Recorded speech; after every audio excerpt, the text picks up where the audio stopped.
미국 실리콘밸리 은행 파산에 이어서 뉴욕 시그니처 은행도 폐쇄됐습니다. 미국 정부는 파산한 은행의 고객 예금을 전액 보호하겠다는 대책을 내놨는데 바이든 대통령은 잠시 뒤 대국민 연설에 나섭니다. 한국타이어 대전 공장에서 어젯밤 큰 불이 나 타이어 21만 개가 탔습니다. 불기둥이 수십 미터까지 치솟으면서 대전을 지나는 고속도로와 철도 운행이 한때 중단됐습니다. 국민의힘 김기현 대표가 주요 당직에 친윤계를 전진 배치하면서도 지명직 최고위원회는 비윤계를 발탁했습니다. 이재명 대표는 등에 꽂힌 비수가 정말 아프다라는 7년 전 글을 공유했는데 자신의 체포동의안 표결에서 이탈표가 대거 나온 것과 관련해 우회적으로 심경을 드러냈다는 해석이 나옵니다. 한미가 5년 만에 열리는 자유의 방패 훈련에서 36시간 동안 전투기를 띄우는 훈련을 수행합니다.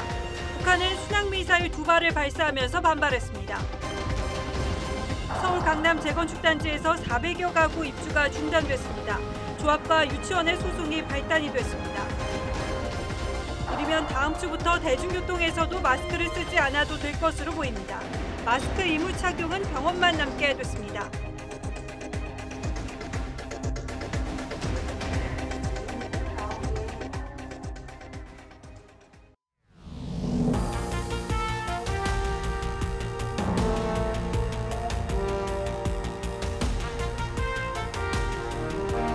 시청자 여러분 안녕하십니까? 뉴스9의 신동욱입니다.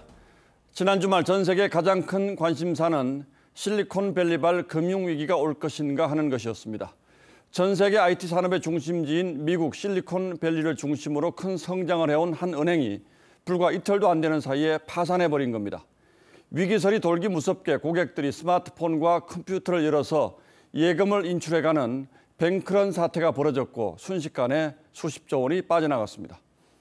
40년을 쌓아온 은행의 신용이 단 이틀 만에 휴지 조각이 된 셈입니다. 잘 아시듯 금융기관에 문제가 생기면 그걸로 끝나지 않습니다.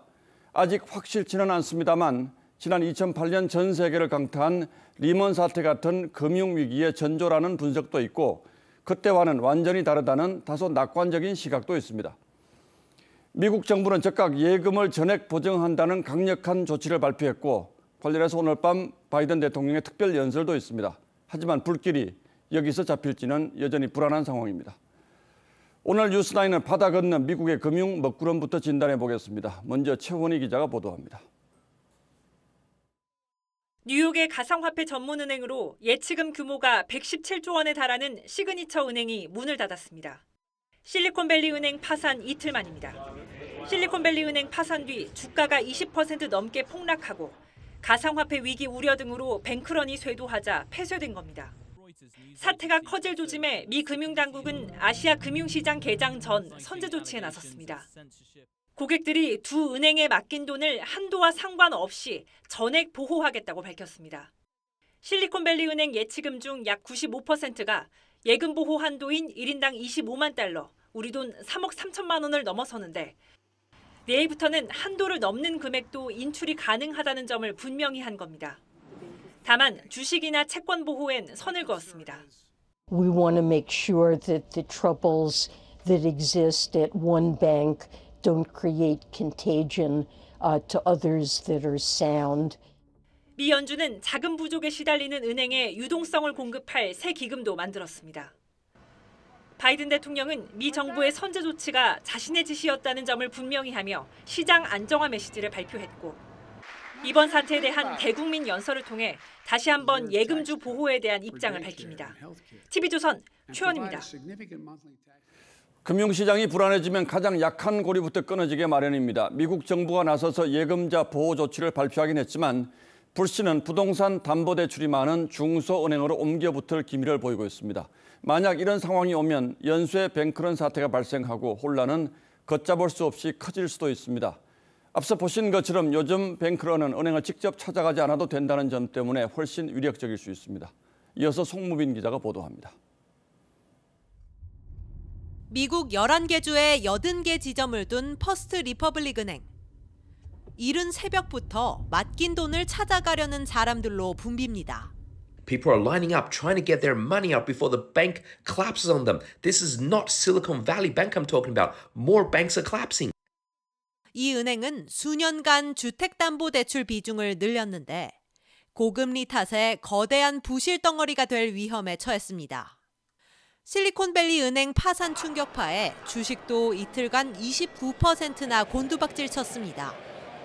실리콘밸리 은행의 몰락은 시작일 뿐 건전성이 벼랑 끝에 내몰린 중소은행들까지 불길이 번질 거란 우려가 커지자 If other regional banks, mid-sized banks, if people get nervous, they may start taking their money out of those banks. 연준과 JP모건 체이스 등이 700억 달러, 우리 돈 약 91조 원 규모의 자금 수혈로 퍼스트 리퍼블릭 은행 소생에 나섰습니다. 하지만 미국 은행권이 보유한 증권 가운데 800조 원가량은 뱅크런 때 손실을 떠안고 매각해야 하는 미실현 손실인 상황. 미래 손실을 나타내는 기타 포괄손익 누계가 적자인 잠재적 부실은행도 10곳이 넘습니다. 미국 정부는 글로벌 금융위기 때와는 다르다고 선을 긋고 있지만 짙어지는 기시감에 세계 경제가 떨고 있습니다. TV조선 송무빈입니다. 실리콘밸리 은행이라는 이름에서도 짐작하실 수 있듯 이 은행은 주로 미국의 IT 기업, 특히 성장하는 스타트업 기업들 그리고 종사자들과의 거래를 통해서 성장해 왔습니다. 좋은 기술을 가진 스타트업들이 이 은행에서 돈을 빌려서 성장하고 대출을 갚는 선순환의 저수지 역할을 해온 셈이죠. 그런데 이런 은행이 파산하면 어떤 일이 생기겠습니까? 그리고 우리와는 관련이 없을까요? 김충년 기자가 자세히 알아봤습니다. 배달 대행업계 1위 스타트업 A사는 최근 투자 유치에 실패하며 법정 관리 문턱까지 갔습니다. 국내 최대 규모 유튜버 소속사인 스타트업 B사도 대규모 구조조정에 들어갔습니다. 역시 자금난 때문입니다. 스타트업 업계는 가뜩이나 어려운 상황에 실리콘밸리 은행 파산 사태가 기름을 붓는 건 아닌지 우려하고 있습니다. 직접 피해는 없더라도 국내 벤처 투자 시장의 심리적 위축은 불가피할 것으로 보입니다. 기본적으로 심리 싸움이라고 생각을 하거든요. 진짜로 시장에 돈이 많고 적고의 문제가 아니라 위험 자산일 수 있고 이미 경기 침체 여파로 지난달 스타트업 투자액은 3천억 원 미만으로 떨어졌습니다. 1년 사이 75%나 급감했습니다. 투자 심리가 더 얼어붙으면 국내 스타트업에도 위기가 찾아올 수 있다는 것입니다. 겨울이 왔다는 건 이제 다들 피부로 체감하고 있는 게 현재 상황인 것 같아요. 전략이나 신제품 출시 계획이나 이런 것들을 보수적으로 설계해서 이제 서바이벌 해야 되는. 정부는 이번 사태가 스타트업 등 국내 산업으로 확산될 가능성은 크지 않다면서도 파장의 촉각을 곤두세우고 있습니다. 향후 여파에 대한 불확실성이 여전히 큰 만큼 우리 금융시장과 실물 경제에 대한 부정적 영향이 최소화될 수 있도록. 한편 미국이 금리 인상 속도를 늦출 것이란 분석이 나오며 국내 증시는 소폭 오름세를 보였고 환율도 내려갔습니다. 하지만 우리 금융당국은 시장 상황을 면밀히 모니터링할 방침입니다. TV조선 김충영입니다. 미국에서 들려온 우울한 소식이 2008년 금융위기를 떠올리게 합니다. 금융기관의 파산이 출발이라는 점에서는 그때와 사정이 흡사하기 때문이죠. 그러나 이번에는 다르다는 주장도 만만치 않습니다. 자세히 따져보겠습니다. 자, 홍미영 기자, 2008년 금융위기는 흔히 리먼 사태라고 하는데 어떻게 시작됐죠? 네, 미국 투자은행 규모 4위였던 리먼 브로더스가 이 파산보호를 신청하면서 전 세계가 금융위기에 휩쓸렸는데요. 사실 그때도 전조 증상이 있었습니다. 리먼이 파산하기 6달 전 미국 5대 투자은행이었던 이 베어 스턴스 본사에 이렇게 $2짜리 지폐가 붙어 있었는데요. 예. 연준이 주당 $30였던 베어 스턴스를 주당 $2라는 헐값에 팔아넘긴 걸 상징하는 장면입니다. 이 베어 스턴스 파산은 월가 대형 금융회사들 붕괴의 서막이었습니다. 자, 그러니까 이번에 파산한 실리콘밸리 은행이 제2의 베어 스턴스가 될 수도 있다, 뭐 이런 얘기죠? 네, 파산 직전의 자산 규모를 살펴보면 이 실리콘밸리 은행은 리먼이나 베어 스턴스보다는 이 자산 규모가 작습니다. 이 2008년과 지금 둘 다 이 유동성의 위기라는 점은 같지만 그 원인은 좀 다른데요. 2008년 때는 집값 거품이 꺼지고 담보대출이 부실해지면서 이 메릴 린치나 리먼 같은 대형 금융회사들이 연쇄적으로 쓰러졌다면 지금은 연준이 금리를 급격히 올리면서 돈줄이 막힌 탓이 큽니다. 자, 그런데 이게 무슨 차이가 있습니까? 네, 그 실리콘밸리 은행이 이런 급격한 금리 인상을 예상하지 못하고 이 만기가 긴 국채에 너무 많이 투자하는 바람에 예금을 빼내려는 고객들에게 이 제때 돈을 돌려주지 못한 게 이번 문제의 발단입니다. 예. 그래서 이번 사태가 금융시장 전체로 번질 가능성은 제한적이라는 분석도 나옵니다. 그때는 더 많이 이제 버블이 껴 있었던 그런 상황이고 지금은 좀 상당히 은행 시스템에 대해서 좀 규제도 굉장히 강화가 됐고 좀 부실한 채권에 대해서는 좀 대출을 잘 해주지 않고 이런 식으로 가면서 좀 안정적인 재무 상태로 봐도 되지 않나. 자, 그런데 미국 정부가 이례적으로 신속하게 진화에 나서는 건 어떻게 평가할 수 있습니까? 네, 그 좋은 뉴스와 나쁜 뉴스의 양면이 다 있습니다. 예. 2008년 위기 땐 연준이 금리를 내려서 시장에 돈을 풀고 이 투자 은행들에게 구제 금융을 쏟아 부었습니다. 하지만 지금은 물가 때문에 금리를 그렇게 내릴 수가 없는 상황이죠. 즉 미국 정부가 즉각적으로 대책을 내놓은 건 좋은 뉴스지만 이 더 이상의 수단이 제한적이라는 점에서는 좀 더 지켜볼 필요가 있습니다. 자, 그렇다면 결론적으로 지난 2008년 같은 금융위기로까지 번질 가능성은 별로 없다고 봐도 되겠습니까? 네, 다만 이 실리콘밸리 은행 정도는 아니더라도 이미 채권에 투자한 다른 중소형 은행들의 상황을 지켜볼 필요는 있습니다. 오는 23일 공개시장위원회 회의에서 연준의 기준금리 결정이 나오기 전까지는 이 시장의 불안감이 계속될 것으로 보입니다. 그래서 우리도 이 잠시 뒤에 개장하는 미국 현지의 이 투자자들의 움직임을 주시하고 있습니다. 인플레를 잡자면 빠르게 금리를 올려야 되는데 SVB는 하나 막았지만 또 이런 게 하나 둘 더 출현하면 그때그때 다 개입을 해야 되고 그걸 다 더하다 보면 규모가 많을 수도 있지 않습니까? 예, 뭐 홍 기자 설명 듣고 보니까 그때와는 사정이 좀 다르다는 건 분명한데 그렇다고 분명히 이건 아니다 이렇게 단언하기는 좀 어려운 측면이 있군요. 예, 조심해야겠습니다. 홍영 기자 잘 들었습니다.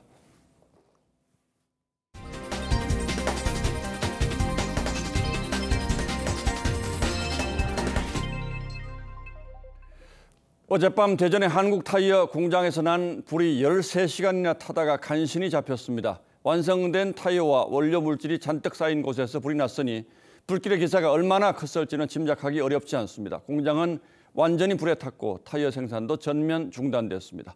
먼저 고서정 기자가 현장 상황부터 전하겠습니다. 하늘에서 본 한국타이어 대전 공장 화재 모습입니다. 불길이 처음 시작된 제2공장이 시뻘건 화염에 휩싸였습니다. 공장 내부에서 치솟는 불길은 공장 건물을 집어삼키고 불똥이 바닥으로 쏟아져 내립니다. 어젯밤 10시 10분쯤 한국타이어 대전 공장에서 큰 불이 났습니다. 문을 여는 순간에 창문이요 빨간해요. 막 그래서 따다닥닥 하면서 막 굉장히 났어요. 소리도 나면서.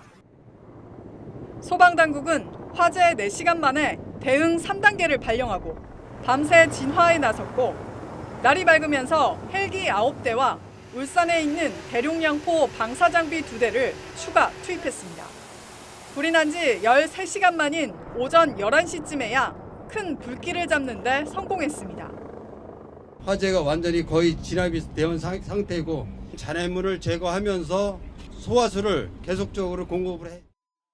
이번 화재는 타이어 모양을 만드는 제2공장의 가류 공정에서 시작해 길게 늘어선 주변 공장 건물로 번졌고 축구장 12배 면적이 완전히 불탔습니다. 공장에 보관하던 타이어 21만 개가 잿더미로 변했습니다.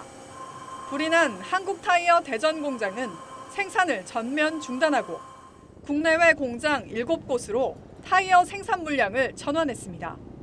경찰과 소방당국은 진화를 마치는 대로 화재 원인 등 정확한 경위를 조사할 방침입니다. TV조선 고서정입니다. 조립식 패널로 만들어진 공장 안에 타이어가 잔뜩 쌓여 있었고 마침 강풍까지 불었습니다. 일요일 밤 늦은 시간에 불이 난 것도 피해를 키운 원인이 됐습니다. 불길을 잡기 힘든 모든 악조건이 한꺼번에 닥친 셈이죠. 화마가 휩쓸고 간 현장은 참혹했습니다. 김다로 기자가 그 현장을 취재했습니다. 불탄 공장에서 희뿌연 연기가 뿜어져 나옵니다. 지붕은 폭삭 주저앉았고 시커멓게 그을린 채 부서진 철제 구조물이 곳곳에 뒤엉켜 있습니다. 화재 당시 타이어 공장 직원들이 초기 진화에 나섰지만 실패했습니다.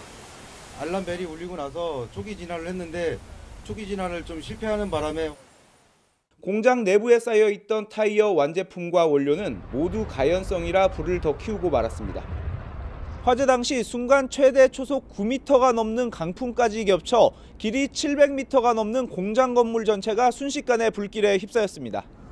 공장 건물은 불이 잘 붙지 않는 난연성 샌드위치 패널을 썼지만 조립식으로 쌓은 패널이 불길에 무너지면서 오히려 진화를 방해하고 말았습니다.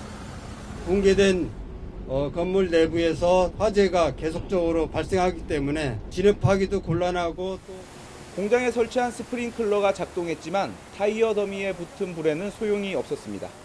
거품 소화 약제로 산소를 이제 차단을 해서 질식 소화를 해야 되는데 이게 이제 스프링클러 터지면 냉각 소화 효과가 떨어져요. 한국 타이어 대전 공장에서는 9년 전인 2014년 9월에도 큰 불이 나 타이어 18만 3천여 개, 66억 원어치가 모두 잿더미로 변하기도 했습니다. TV조선 김다로입니다. 예, 보신 것처럼 엄청난 불길이 10시간 이상이나 맹렬한 기세로 타오르면서 인근 주민들은 공포의 밤을 보냈습니다. 아파트 50층 높이까지 불기둥이 치솟았고 타이어 21만 개가 타면서 뿜어낸 검은 연기가 주변을 완전히 집어삼켰습니다. 아직도 주변의 일부 학교는 오늘 휴업했고 상인들도 가게 문을 닫았습니다. 주민들의 피해 상황은 노도일 기자가 취재했습니다. 시뻘건 불기둥이 50층짜리 아파트 높이까지 치솟습니다. 검은 연기가 피어오르며 아파트를 휘감습니다. 불기둥이 아파트 높이까지 올라오더라고요. 그러면서 불꽃이 창문에도 다 튀고 연기도 다 들어오고. 매캐한 냄새가 스며들자 일부 주민들은 창문 틈새를 물수건으로 막기도 했습니다. 젖은 수건으로 이제 좀 그 창틀 이렇게 해놓으라 그래가지고 아침 6시에 한 것 같아요. 폭발음까지 이어지자 일부 주민들은 황급히 대피하기도 했습니다. 폭탄 터지는 소리도 나고 그리고 좀 위험성이 너무 심한 것 같아가지고 집에서 나왔죠. 화재 당시 불탄 공장 잔해물이 강풍을 타고 방음벽을 넘어 인근 아파트 앞까지 떨어졌습니다. 아파트 잔디밭에 불똥이 날아오면서 불이 붙기도 했습니다. 하루 종일 연기와 잿가루가 달려 영업을 포기하는 상인도 속출했습니다. 오늘 아예 사람이 없어. 그래서 그냥 뭐 한 2, 3일 장사하지 말아야 될까. 거센 화염의 근처를 지나던 경부고속도로는 밤사이 5시간 반 동안 일부 통제됐고 KTX 열차 노선도 한때 우회 운행하기도 했습니다. 인근 학교 3곳은 오늘 하루 휴업하거나 원격 수업으로 전환했습니다. TV조선 노도일입니다. 윤석열 대통령이 김기현 대표를 비롯한 국민의힘 신임 지도부를 용산 대통령실로 초대해서 상견례를 겸한 만찬을 가졌습니다. 아직 만찬 내용이 다 공개되진 않았습니다만 윤 대통령은 신임 지도부에게 당정 일체를 다시 한번 강조한 걸로 알려졌습니다. 이에 앞서 내년 총선 실무를 맡을 사무총장에 친윤계 재선 의원인 이철규 의원이 임명됐습니다.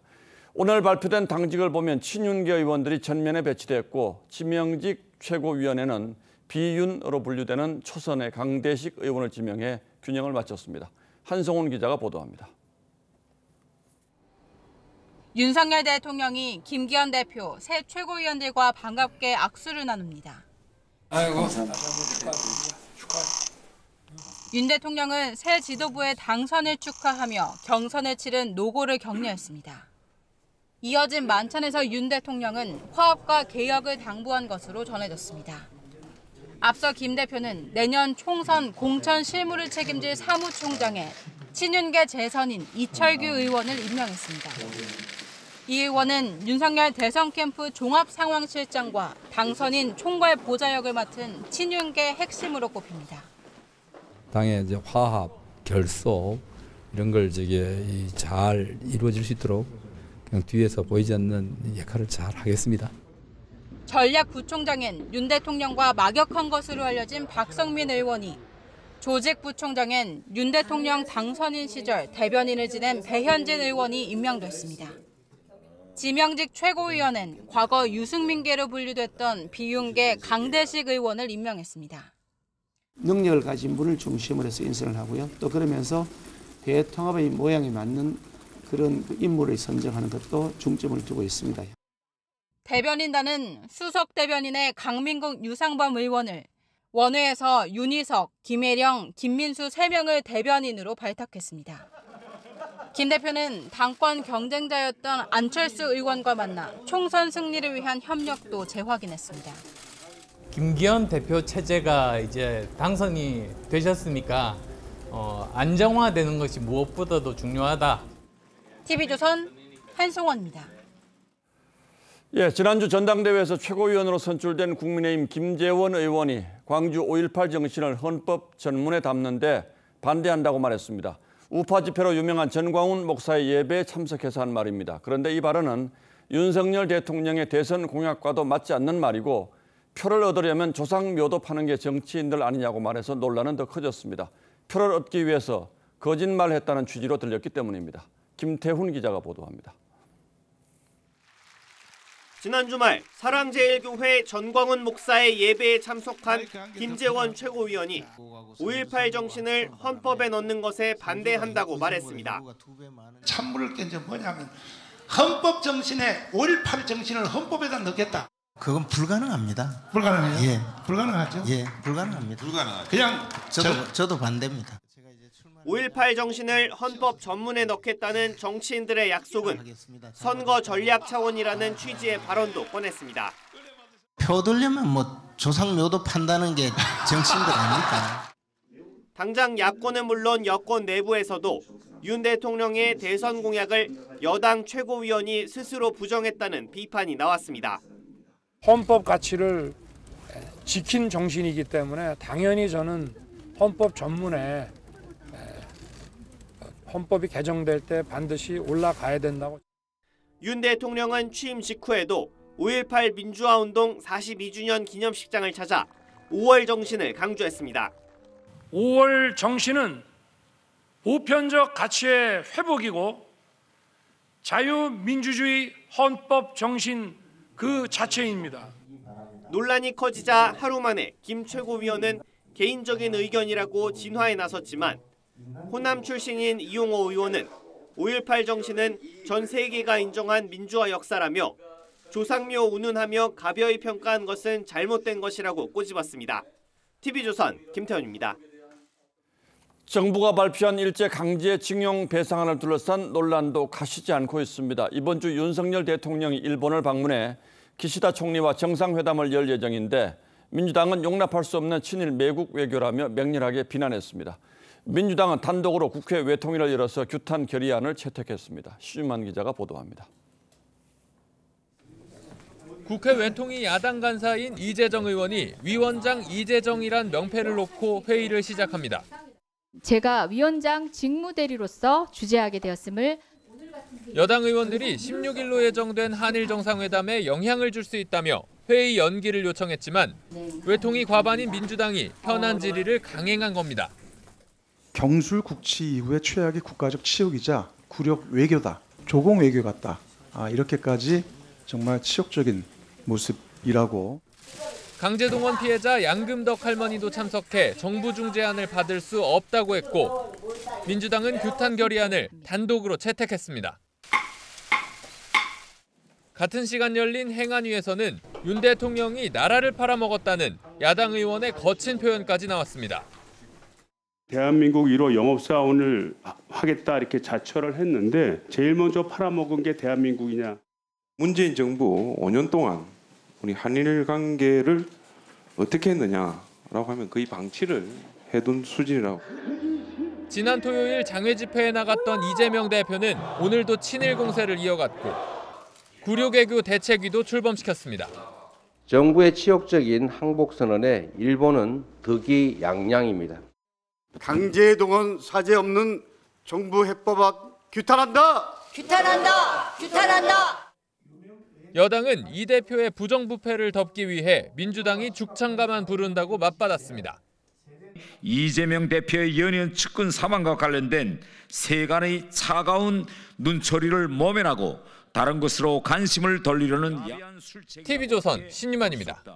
그렇다고 민주당 내부가 단일 대우로 뭉쳐있는 것도 아닙니다. 민주당은 이재명 대표 체포 동의안 표결 이후에 내홍과 분란의 불씨가 자꾸만 번져나가고 있습니다.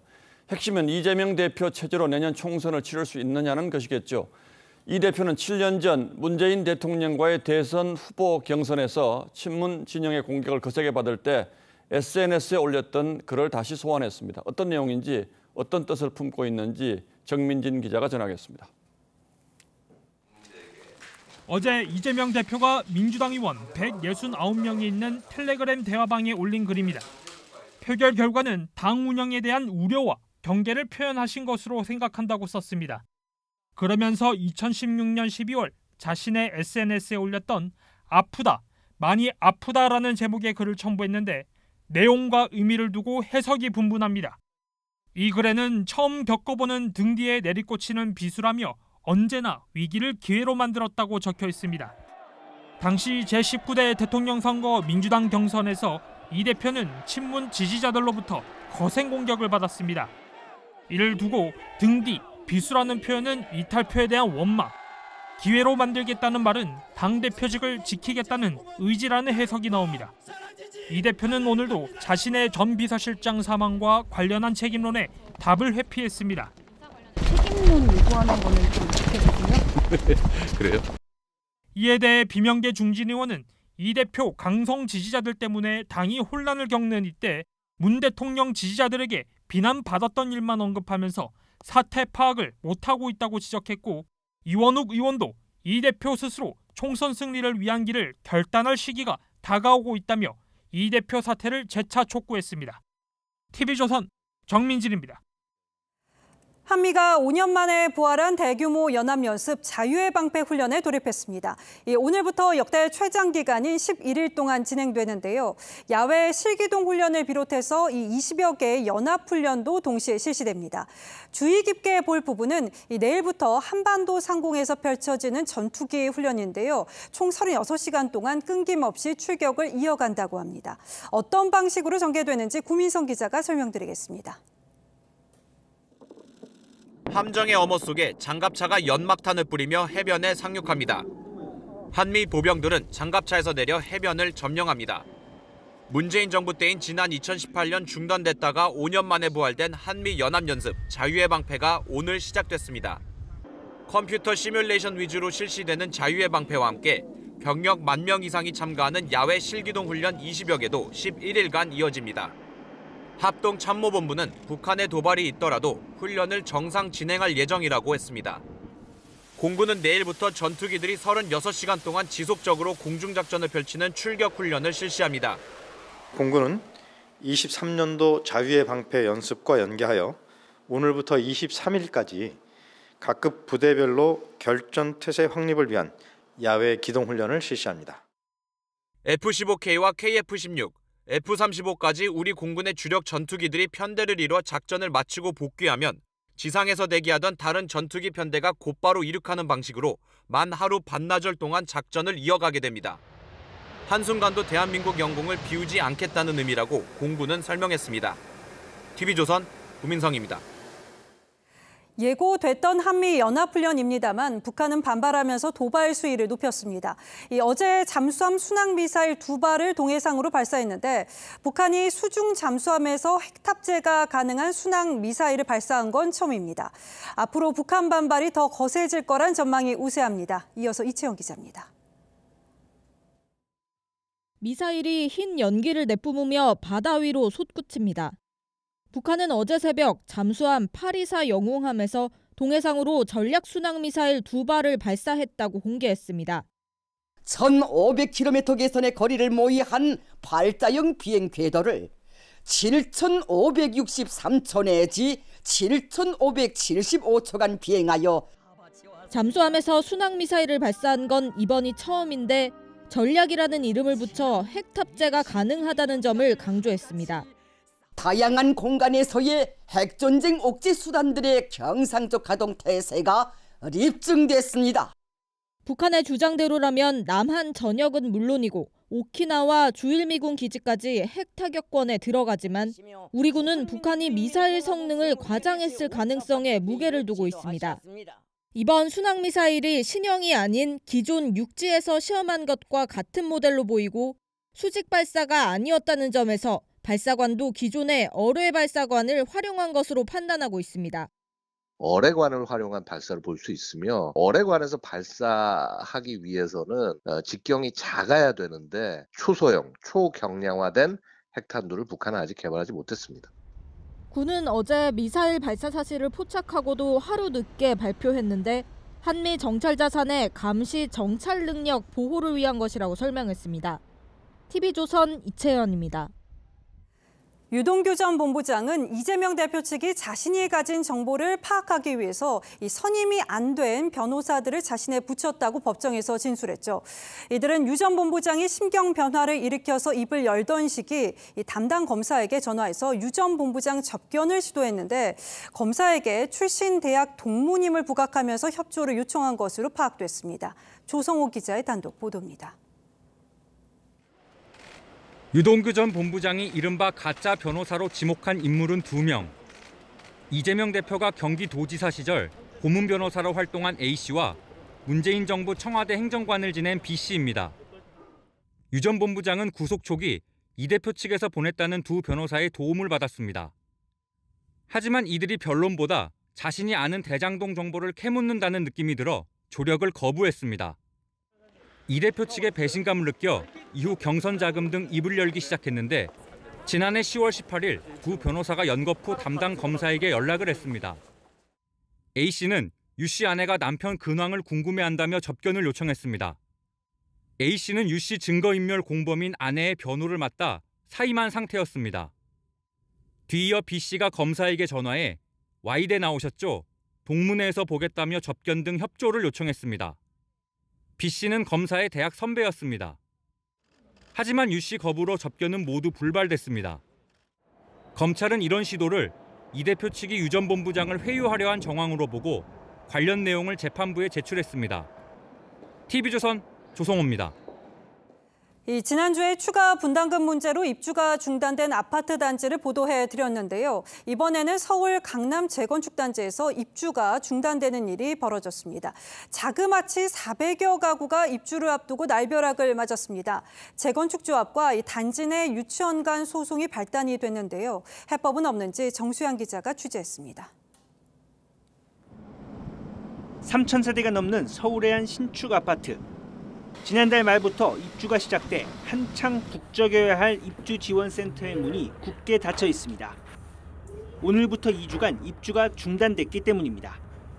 입주 예정자들은 발을 동동 구릅니다. 내일 시작하는데 지금 안 나왔고 지금 아직 뭔가 결정을 못 내리고 있죠 지금. 혹시 너무 막막하니까. 입주가 막힌 이유는 재건축 조합과 단지 내 유치원의 법적 분쟁 때문입니다. 유치원 측이 자신의 부지 지분을 아파트와 나누는 과정에서 재산권이 침해당했다면서 강남구청을 상대로 소송을 냈는데 법원이 일단 유치원 손을 들어주면서 강남구청이 재건축 조합의 입주 중단 명령을 내린 겁니다. 오늘부터 오는 24일까지 400여 가구가 이사를 취소해야 하는 상황. 혼란 입주민들이 강남구청에 탄원서를 내고 곳곳에 하소연과 문의를 이어가고 있지만 뾰족한 해법은 없습니다. 호텔비하고 이사 비용 그거를 지금 또 와서 확인서를 써달라는 거야. 근데 임대인은 내가 지금 무슨 잘못이냐 조금 지켜보자. 오는 24일 효력 정지 여부가 최종 선고되는 가운데 입주 중단 사태가 계속될 경우 입주 예정자들의 피해는 더욱 커질 것으로 보입니다. TV조선 정수양입니다. 지난주 낮 기온이 20도를 넘으면서 초여름 같은 날씨가 한동안 이어지더니 이틀 사이에 꽃샘추위가 기승을 부리고 있습니다. 이 설악산은 하얀 겨울옷을 입었고 출근길 시민은 영하 날씨에 다시 겨울 옷차림으로 돌아갔습니다. 이승훈 기자입니다. 산자락이 온통 흰눈으로 뒤덮였고 나뭇가지엔 하얀 눈꽃이 피었습니다. 강원 산간에 어제부터 춘설이 내려 설악산 5.8cm, 향로봉엔 6.7cm가 쌓였습니다. 색다르죠. 봄이었다가 저 밑에서 보면은 봄인데 여기 올라오면 한겨울 같은 느낌을. 산간마을 처마엔 고드름이 주렁주렁 매달렸고 높이 82m 인공폭포도 다시 얼어붙었습니다. 설악산의 아침 기온이 영하 16.6도까지 떨어지는 등 전국 대부분이 영하권의 날씨였습니다. 오늘 아침 기온은 춘천 영하 7도, 서울 영하 3도, 대구 영하 1도까지 떨어졌습니다. 3월 한파에 출근길 시민들은 두꺼운 외투와 장갑을 다시 꺼냈습니다. 며칠 동안 안 꼈는데요. 다시 끼게 됐어요. 추운 것 같아요. 지난 토요일 서울 낮 최고 기온은 22.8도까지 오르며 3월 중순 기준으로 기상관측 116년 만에 최고 기온을 기록했는데 불과 이틀 만에 아침 기온이 영하로 떨어지는 겨울 추위가 찾아왔습니다. 너무 따뜻해서 반팔만 입고 나간 적도 있었는데 오늘 아침에 이러고 입고 오니까 너무 추워가지고. 변덕스러운 꽃샘추위는 모레까지 이어진 뒤 낮 기온이 15도를 웃도는 평년 기온을 회복할 전망입니다. TV조선 이승훈입니다. 집에서 나서는 길에 마스크 깜빡한 경험 다들 한두 번쯤은 있으실 겁니다. 실내 마스크 의무가 해제됐지만 지하철이나 버스에서는 써야 하다 보니까 이런 경우가 생기는데요. 이르면 다음 주부터는 대중교통에서도 마스크 착용 의무가 해제될 전망입니다. 사실상 병원에서만 마스크를 쓰면 되는 겁니다. 윤수영 기자입니다. 버스에 오르는 승객들이 모두 마스크 차림입니다. 지난 1월 말로 실내 마스크 착용 의무가 해제됐지만 대중교통과 병원 등에선 유지되고 있는 겁니다. 지금까지 마스크를 쓰고 다녀서 혹시라도 마스크를 안 쓰고 기침이라도 하면 좀 거리를 둘 것 같은. 하지만 조만간 대중교통 마스크도 해제될 전망입니다. 이제 벗을 때가 됐다고 생각합니다. 코로나 끝나는 느낌도 들고 그래서 조금 시원할 것 같습니다. 국가감염병자문위원회는 대중교통 마스크 의무 해제에 찬성하는 의견을 최근 정부에 전달했습니다. 탈 것 안에서의 의무도 이제는 사라지고 권고로 바뀔 것으로 생각이 되고요. 큰 어려움은 없다고 생각합니다. 모레 구체적인 시점이 발표될 예정인데 이르면 다음 주, 늦어도 4월부터는 대중교통 마스크 착용이 해제될 것으로 보입니다. 이렇게 되면 마스크 착용 의무는 병원과 감염 취약시설에만 남게 됩니다. 방역당국은 대중교통 마스크 의무가 해제되더라도 고위험군은 적극적으로 착용하라고 당부했습니다. TV조선 윤수영입니다. 다음 뉴스입니다. 우리 경제의 내후 외환이 깊어지고 있습니다. 당장 수출이 벌써 5달 넘게 마이너스 성장입니다. 아직 봄도 오지 않았는데 무역 수지 적자가 작년 전체의 절반에 육박하고 있습니다. 정준영 기자입니다. 항만에 가득 쌓인 컨테이너. 하지만 화물을 실어 나르는 모습은 한산합니다. 물동량이 줄어든 탓입니다. 실제로 지난 1월 인천항 물동량은 1년 전보다 9.2% 감소했고 평택, 당진항은 30% 급감했습니다. 중국 비중이 큰데 또 친절 영향이 이럴 때 있다 보니까 전체 수출액이 5개월 연속 감소한 가운데 이달 초순에도 마이너스 흐름이 계속되고 있습니다. 이달 들어 열흘간 수출은 전년 같은 기간보다 16% 넘게 감소했고 무역 수지 적자는 올해 들어서만 230억 달러에 육박하며 지난해 절반 수준까지 치솟았습니다. 역대 최대였던 작년의 무역 적자 폭을 올 상반기에 넘어설 기세입니다. 효자 품목인 반도체 수출은 41%, 최대 교육국인 중국 수출은 35%나 쪼그라들었습니다. 전 세계적 고물가, 고금리 속에 미국 실리콘밸리 은행 사태까지 겹치며 글로벌 불확실성이 커지자 정부가 수출 엔진 살리기를 위한 총력전에 나섰습니다. 최대 0.6%포인트의 금리를 우대하는 2조 원 규모의 정책금융 프로그램을 이달 중 신설 공급하여 올해 무역금융을 최대 364.5조 원까지. 정부는 또 자율주행, 수소차 등 미래차 핵심 기술에는 세금 공제를 검토합니다. TV조선 정준영입니다. 시진핑 중국 국가주석의 집권 3기 공식 출범을 알린 중국의 양회가 오늘 막을 내렸습니다. 시진핑은 연설에서 흔들림 없이 조국 통일 과정을 추진하겠다며 대만 통일에 대한 의지를 거듭 강조했습니다. 미국을 겨냥한 외부 세력 간섭에 맞서겠다고도 했습니다. 보도에 이유진 기자입니다. 중국 의회격인 전국인민대표대회 폐막식. 시진핑 국가주석은 집권 3기 국정운영 방침을 밝히는 첫 연설에서 대만 통일을 언급했습니다. 무기 판매 등으로 대만을 돕고 있는 미국을 겨냥한 듯 작심 발언을 이어갔습니다.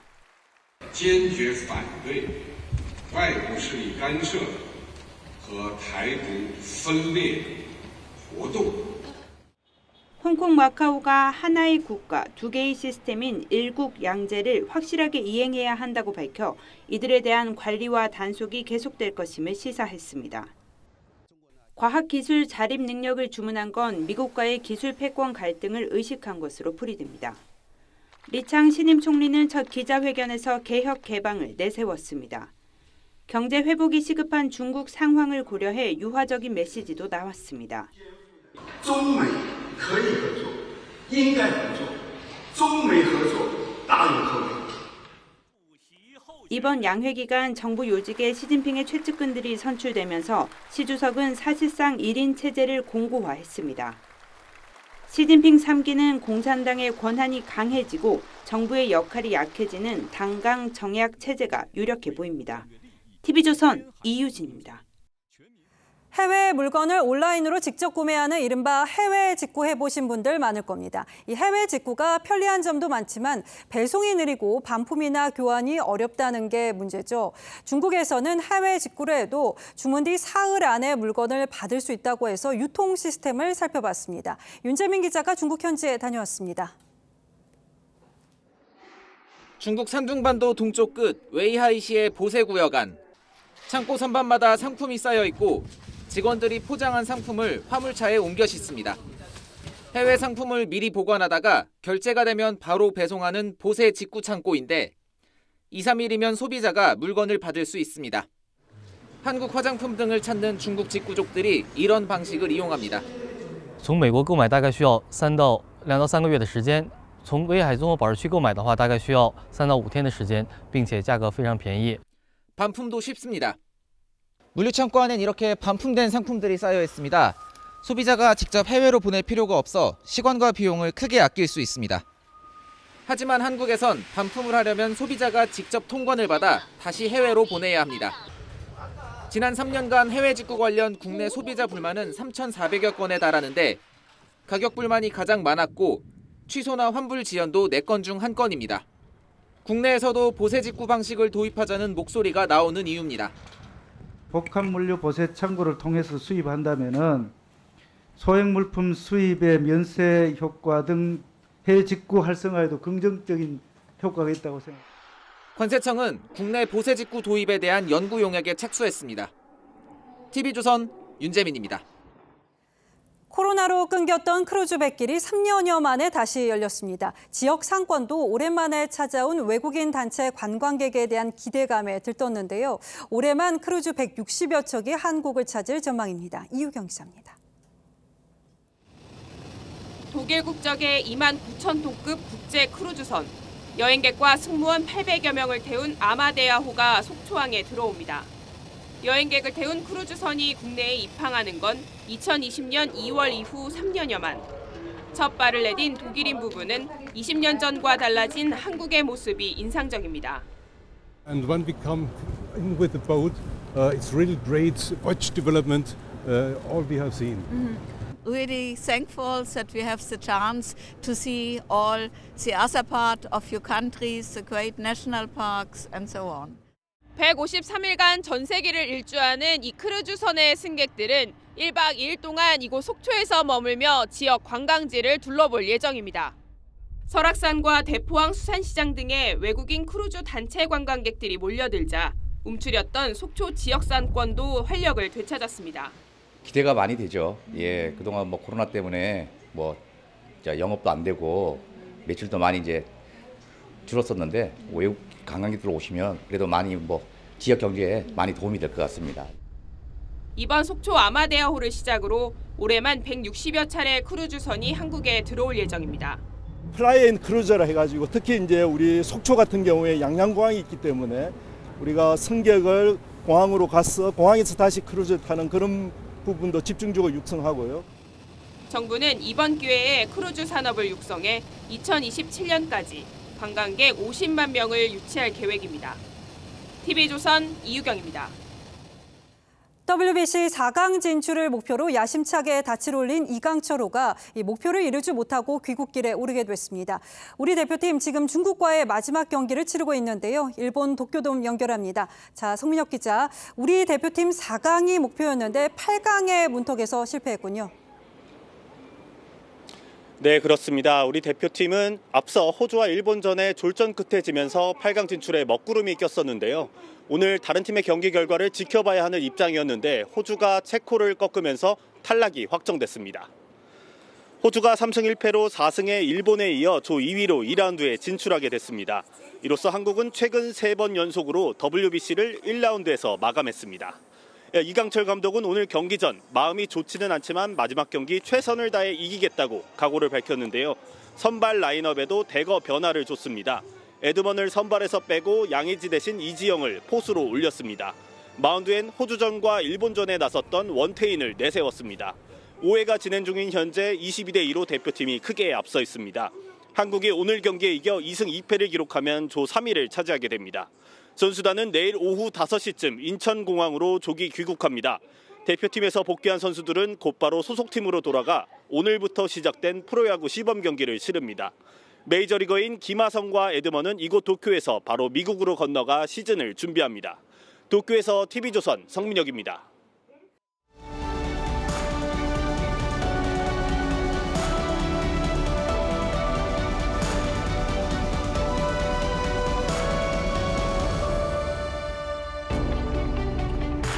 지난 설 연휴를 앞두고 경기도 과천에 이런 현수막이 걸려서 저희가 보도해드린 바 있습니다. 이른바 협치 현수막이었죠. 과천시의원 7명 중 초선 의원 4명이 여야 짝을 이뤄 나란히 내걸었습니다. 저희가 개원하면서 약속했던 게 있거든요. 제발 우리는 싸우지 말자. 하지만 악담과 조롱으로 상대 정당을 헐뜯는 저질 현수막은 갈수록 기승을 부려 이제는 거리 공예가 되어버렸습니다.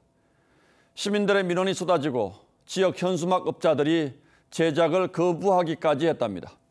일단은 민주당 의원들이 발의한 5개 광고물법 탓이 가장 큽니다. 정당 정책과 정치 현안을 신고나 허가 없이 마음대로 내걸 수 있게 된 겁니다. 지난주엔 민주당이 윤석열 정부를 이완용에 직설적으로 빗댄 이 현수막까지 등장했습니다. 그래도 이건 너무했다 싶었던지 수도권을 중심으로 일부 민주당 의원들이 게시를 거부하는 일도 벌어졌습니다. 반일 감정을 지나치게 부추기는 친일 프레임이 도리어 역효과를 낼 수 있다고 걱정한 듯합니다. 경술 국시에 버금가는 개묘 국시 아니겠습니까, 여러분? 이재명 민주당 대표는 측근이 극단적 선택을 한 직후인 지난 주말에도 집회에 나가 윤석열 정부를 격렬하게 규탄했습니다. 제2의 가스라 탭터 밀약이라며 자유대의 군합발이 한반도를 더럽힐 수 있다고 했습니다. 문재인 대통령도 대법원 판결을 실현하는 일본 징용기업의 자산 현금화는 한일 관계에 바람직하지 않다고 했는데 말이죠. 나가도 너무 나간 선동적 주장을 비명에 떠난 측근 전모 씨의 발인 날 쏟아낸 겁니다. 이 대표가 숙연하게 있어야 할 때여서 집회 참석을 재고해달라고 요청했었다는 한 비명계 의원의 말이 그리 무리하게 들리지는 않습니다. 그게 인간적 도리일 거고요. 하지만 이 대표는 전 씨의 비보가 전해진 이튿날 곧바로 이게 이재명 때문이냐고 목소리를 높였습니다. 공세로 전환하지 않으면 계속 밀릴 거란 정치적 판단이 있었겠죠. 그런데 이제 그만 내려놓으시라는 유서 내용에 대해서는 침묵했습니다. 빈소에 갔지만 유족이 허락할 때까지 차에서 7시간 가까이 대기한 끝에 조문했습니다. 한 유족은 오지 말란다고 안 올 사람이냐고 말했다고 합니다. 당 내에서도 그가 당대표라는 사실이 부끄럽고 참담하다. 이 정도면 도의적 책임을 져야 인간이고 사람이라는 개탄이 나왔습니다. 이 대표를 위해서 목숨까지 바치겠다는 세뇌했었다는 유동규 씨는 제발 남 핑계 좀 대지 마시라고 말했습니다. 비극시인 에우리피데스는 아무리 역정에 처해 있어도 도리에 귀를 기울이는 것이 현명하다고 했습니다. 그런데 5 생명이 쓰러지도록 이 대표가 스스로를 겸허하고 진솔하게 돌아보는 단 한마디를 들어본 적이 없습니다. 오히려 내가 피해자라는 매몰찬 발언만 거듭했을 뿐입니다. 그렇다면 이제 누가 피해자고 누가 가해자인지는 법이 가려줄 수밖에 없겠죠. 하지만 그 전에 한 번 더 기대해 보겠습니다. 3월 13일 앵커의 시선은 사람의 길, 사람의 도리였습니다.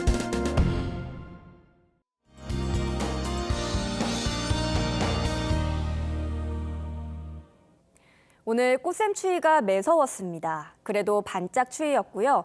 내일부터 한 주 동안 보통 이맘때의 봄 날씨를 보이겠습니다. 일교차가 크고 점차 건조해질 텐데요. 벌써 곳곳으로는 건조특보가 다시 내려졌습니다. 바람도 강하게 부는 가운데 화재 사고가 잇따르고 있는데요. 당분간 각별히 조심하셔야겠습니다. 내일 낮부터는 하늘이 맑겠고요. 공기도 깨끗하겠습니다. 미세먼지 농도 대체로 좋음 단계를 보이겠습니다. 기온은 오늘보다 많이 오르는데요. 그래도 아침에는 따뜻하게 입으셔야겠습니다. 서울이 2도, 대전은 0도에서 시작하겠고요. 낮 기온은 서울이 15도, 대전 17도, 광주는 19도까지 오르겠습니다. 요즘 기온 변화가 심하기 때문에 건강 잘 챙기셔야겠습니다. 날씨였습니다. 3월 13일 월요일 뉴스9는 여기서 모두 마치겠습니다. 시청해주신 여러분 고맙습니다.